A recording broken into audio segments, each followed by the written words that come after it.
अब बात करते हैं डायमंड की।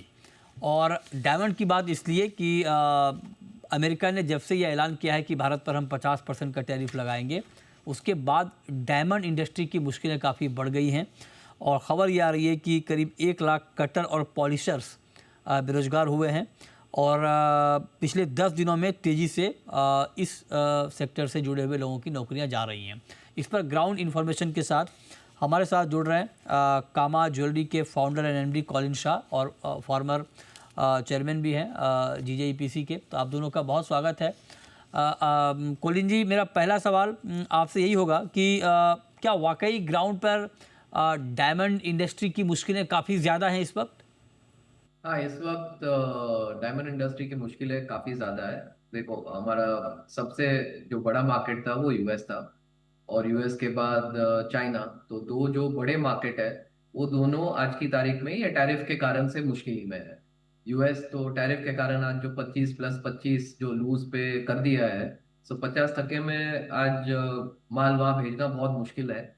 और जो उन्होंने टैरिफ चाइना पे डाला है, उसके कारण जो चाइनीज इकोनॉमी में भी थोड़ी मुश्किल हो गई है। So natural diamond and lab grown diamond दोनों इंडस्ट्री अभी थोड़े मुश्किल समय थ्रू जा रहे हैं।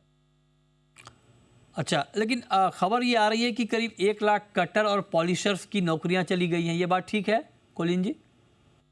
देखो, ये अंदाज लगाना कि 1 लाख है कि उससे कम है, वो जरा मुश्किल है। बट मैं खाली आपको ब्रॉड लेवल नंबर्स बता सकता हूँ। सो अप्रैल में, जून जुलाई अगर आप देखोगे, तो एक्सपोर्ट लगभग 50% से डाउन था कंपेयर टू लास्ट ईयर।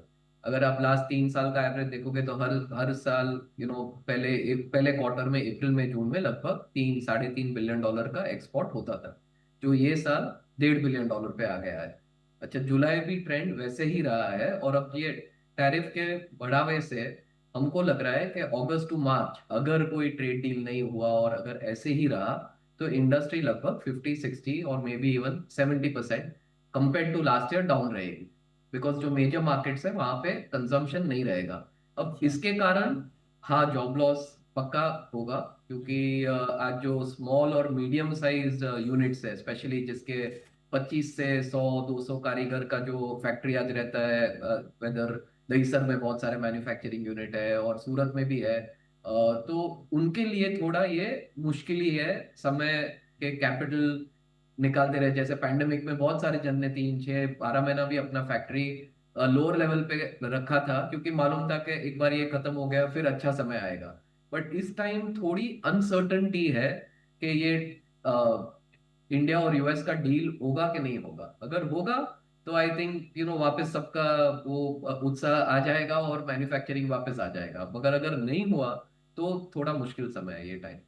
अभी मैन्युफैक्चरिंग, मतलब मैं आपसे सूरत के पॉइंट ऑफ व्यू से पूछ रहा हूँ कि अभी मैन्युफैक्चरिंग हो रही है या मतलब मैं जानना चाहता हूँ कि क्या अभी स्लो हो रही है या बिल्कुल नहीं हो रही है? नहीं नहीं, हो रही है। बट आई वुड से कि लगभग 40-50% के लेवल पे है। और जो बड़े यूनिट्स है वो आज भी कर रहे हैं अपने हिसाब से मैन्युफैक्चरिंग, बिकॉज उनके पास ग्लोबल डिस्ट्रीब्यूशन है। यूरोप, जीसीसी, जापान, चाइना, वहां पे भी डिस्ट्रीब्यूशन है। खाली यूएस की डिपेंडेंसी नहीं है। इंडियन मार्केट में भी अच्छा खासा बिजनेस है। तो जो यूएस पे एकदम डिपेंडेंट जो यूनिट नहीं है, उनका बिजनेस आज की तारीख में भी थोड़ा इंसुलेटेड है। ऐसा नहीं है कि कंप्लीटली इंसुलेटेड है, कुलीन जी, बट इंसुलेटेड है ग्लोबल सिनारियो। इसका बट रेशियो जो क्या एकदम होगा? यूएस पे डिपेंडेंट है नहीं नहीं, वो। मतलब इसका रेशियो क्या होगा जो, मतलब यूएस पे डिपेंडेंट और यूएस पे जो डिपेंडेंट नहीं है, उनका रेशियो क्या है हमारे यहाँ? नहीं, ऐसे रेशियो के जैसा नहीं है। देखो, जैसे मैंने पहले बताया, अपना लगभग 50% एक्सपोर्ट ओके यूएस जाता है, because US is the largest market for natural and lab grown diamond. ठीक है। सो जो 50% है वो वहां ही जाता है। अब इंडस्ट्री का 50% वहां पे जा रहा है। बट अच्छा। से आज 3,500-4,000 कंपनी है, तो उसमें बहुत सारी कंपनीज है जो इतनी डिपेंडेंट नहीं है। कुछ जनों है जिनका बिजनेस खाली जीसीसी मार्केट है, खाली यूरोप है, कोई है जो जापान कर रहा है। तो वो सब जो कंपनीज है वो शायद इंसुलेटेड है। बट जो यूएस पे बहुत डिपेंडेंट है, वो उसका थोड़ा और बुरा हाल है। तो अच्छा। मेरे हिसाब से लगभग, in answer to your question, हाँ। 40-50% of the business people are affected. Okay, 50% business पे इम्पैक्ट है। अब मैं दूसरे सवाल पे आता हूँ। आपने बताया कि अभी बहुत अनसर्टेनिटी है कि डील होगी या नहीं होगी, ये बात बिल्कुल ठीक है। लेकिन अगर मान लीजिए डील नहीं होती है तो क्या हम कोई अल्टरनेट मार्केट तलाश सकते हैं? कोई पोटेंशियल ग्लोबल मार्केट में, अल्टरनेट मार्केट में आपको दिख रहा है जहाँ पे हम ये डायमंड कारोबार को शिफ्ट कर पाएँ? तो ये जो ऑल्टरनेट मार्केट है वो अपने आप ऊपर के जो 10 जीडीपी नेशंस है, ओके, वहाँ ही अपने को फोकस करना पड़ेगा। सो ब्राजील है, चाइना है, Indonesia, Malaysia, GCC countries, Saudi. तो ये जो बाकी के नेशंस है वहाँ पे इंडिया को जरा फोकस करना पड़ेगा। ईयू के साथ अगर एफटीए हो सकता है जरा जल्दी। सी आपको भी मालूम है एफटीए करने में थोड़ा वक्त जाता है। बट अगर जो ऊपर के जो पहले 10 देश है अमेरिका छोड़ के, अगर वहां पे थोड़ा फोकस ज्यादा हो सकता है और अगले 1 2 3 महीने में if we can do some good deals, then जो वहां का लॉस ऑफ सेल्स है शायद पूरा तो ना हो सके रिप्लेस, मगर अगर 50 60 70% भी रिकवरी हो सकती है, it will protect the jobs in India to that extent. अच्छा, ओके। अब मैं एक बात आपसे ये पूछना चाह रहा हूँ कि जैसे आपने कहा कि export compare to last year 50% से ज़्यादा घटा है अप्रैल में जून में, राइट सर? अप्रैल में जून, हाँ, पहला क्वार्टर में। हाँ, तो प्राइस पर कुछ इम्पैक्ट आया है क्या? डायमंड के दाम घटे हैं क्या? नहीं, दाम पे इम्पैक्ट नहीं आया है बिकॉज जैसे डिमांड भी कम रही है तो सप्लाई भी कम रहा है। रफ का इंपोर्ट भी इतना ही कम रहा है, अच्छा। मैन्युफैक्चरिंग भी सबड्यूड है। तो जितनी डिमांड है उतना सप्लाई आज की तारीख में शायद इक्वलाइज हो रहा है। हम्म। और एक जो मे बी लिटिल थोड़ा प्रॉब्लम भी बोला सकता है और ब्लेसिंग इन डिस्गाइज भी बोला सकता है हम्म। कि इससे थोड़ी सीजन में, ये सीजन में दिवाली और क्रिसमस जैसे आएगा हाँ। तो शायद कुछ कुछ आइटम्स में शॉर्टेज भी हो जाएगी, जिससे प्राइसिंग पे प्रेशर अपवर्ड जाएगा। और वो नेचुरल डायमंड्स के लिए शायद एक जरूरी चीज भी थी क्योंकि लास्ट 1 2 साल से प्राइस थोड़े ओके। स्टैग्नेंट रहे हैं।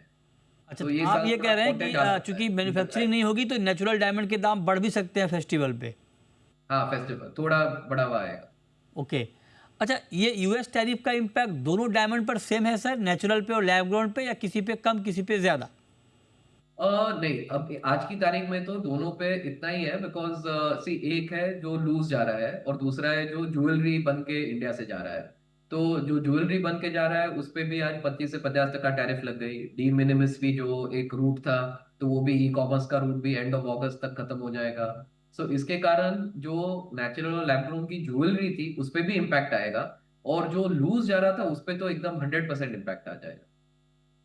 अच्छा, एक एक आखिरी सवाल आपसे, चूंकि यूएस में जो डायमंड की कुल कुल खपत है, कुल कंजम्पशन है, उसका 68% इंडिया से सप्लाई होता है।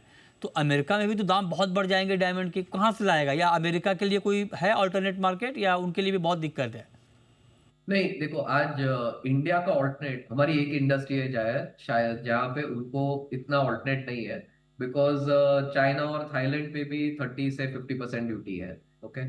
सो जो हमारे मेन कॉम्पिटिंग नेशंस है वहां पे है। अभी एक ही चीज है कि जो बेसिक ज्वेलरी है जो बहुत से आसान है बनाना, जो वो देश इंडिया में आ गया था, वो शायद थोड़ा मैन्युफैक्चरिंग यूएस में होना चालू हो जाए।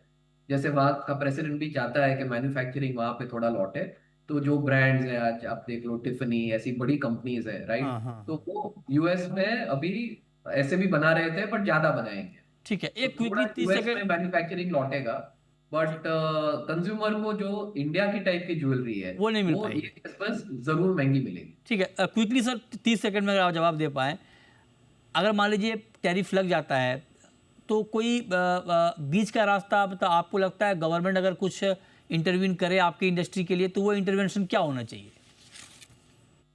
देखो, अगर बीच का रास्ता निकल जाए तो इंटरवेंशन वो होना चाहिए कि जो रॉ मटेरियल, उनके लिए रॉ मटेरियल जो पॉलिश डायमंड्स है नेचुरल के लैब ग्रोन, अगर उस पे टैरिफ रेट थोड़ा कम रीजनेबल हो सके तो वो थोड़ा गाया मीडिया हो सकता है अपनी नेचुरल और लैब ग्रोन इंडस्ट्री स्पेशली सूरत को बचाने के लिए।